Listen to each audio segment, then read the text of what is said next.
Universitas Kota Cirebon. Jadi kita di sini tuh akan melakukan wawancara pada salah satu guru di sekolah ini untuk memenuhi tugas akhir kuliah kami, mata kuliah Pancasila. Jadi ikutin keseruannya ya.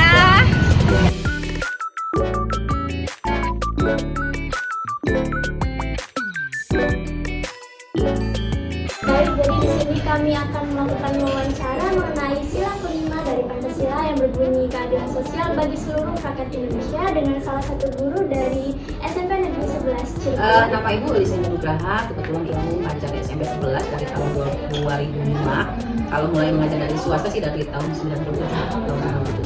Nah kebetulan topiknya mengenai sila kelima ini ada percocokan juga. Kebetulan Ibu di sini mengajar, selain mengajar IPS, Ibu juga mengajar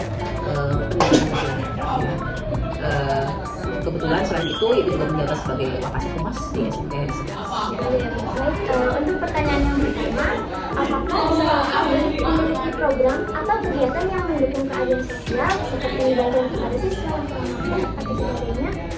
Di sini ada program terutama untuk siswa yang memang kurang mampu atau untuk siswa yang kira-kira anak yatim piatu yang memang kalaupun ada baik keuangan atau apapun itu ada prioritas. Biasanya ada potongan 20 sampai 30% untuk mereka. Selain itu juga bisa aja kalau memang sama sekali tidak mampu ya itu gratis.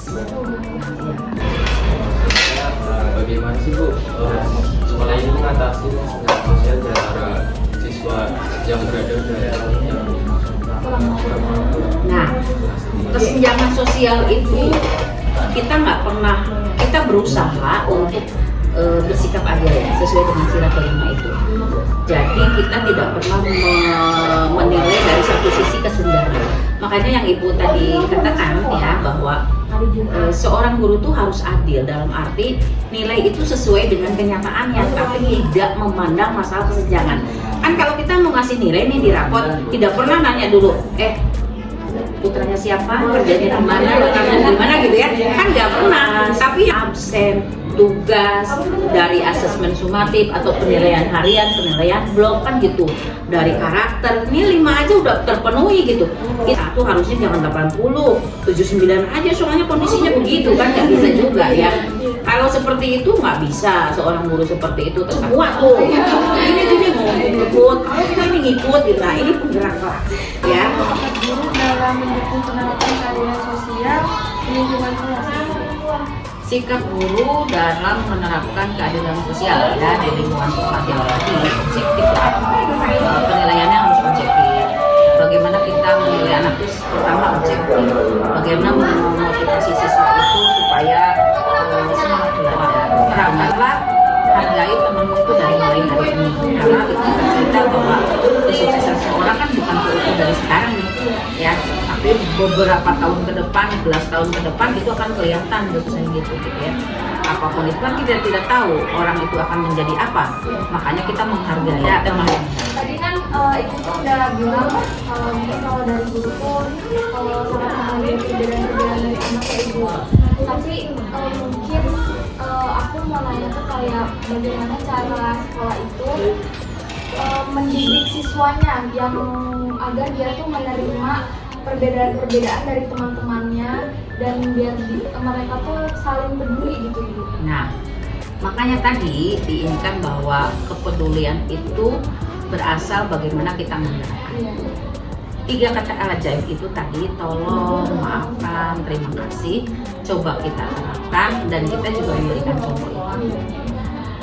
Kesenjangan itu harus dihilangkan walaupun agak susah, tetap aja dengan cara perilaku kita di sekolah, di kelas kita itu seperti yang tadi Ibu uraikan itu, bahwa kita mencoba untuk penilaian itu secara objektif ya, penilaian secara objektif, tidak ada penilaian di luar seperti itu. Kadang kan anak itu suka kayak malunya tuh sama temennya gitu kan, kadang guru tuh nggak tahu itu gitu ya. Makanya sekarang kita perlu juga kerjasama dari wali kelas, karena wali kelas itu kan memahami benar tentang kelasnya. Kalau guru hanya sebentar keluar, tapi wali kelas ini memahami benar. Makanya kita meyakinkan sama siswa bahwa kalau ada permasalahan sekecil apapun laporkan. kamu bicara supaya kita bisa menangani. Kalau tidak bicara dan dia tidak mengumpulkan apa yang diinginkan, ya kita tidak paham gitu. Apa sih yang tantangan yang dihadapi sekolah ini dalam menerapkan Pancasila Sila Kelima ini, dan gimana cara mengatasinya? Tantangan kita satu barangkali ya, kalau guru rata-rata bersifat objektif, pasti adil. Tetapi dalam kenyataannya di lingkungan siswa sendiri yang membeda-bedakan.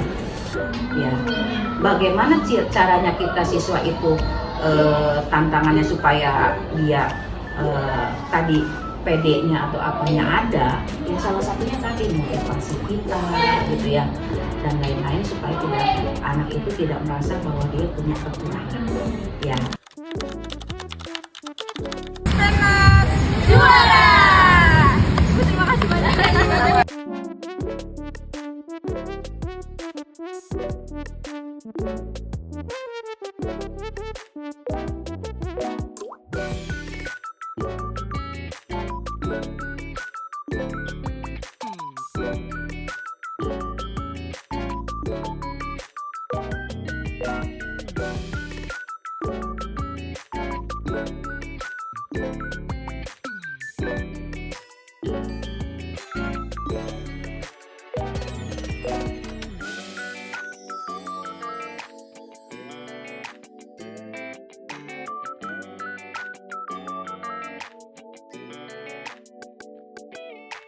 Thank you.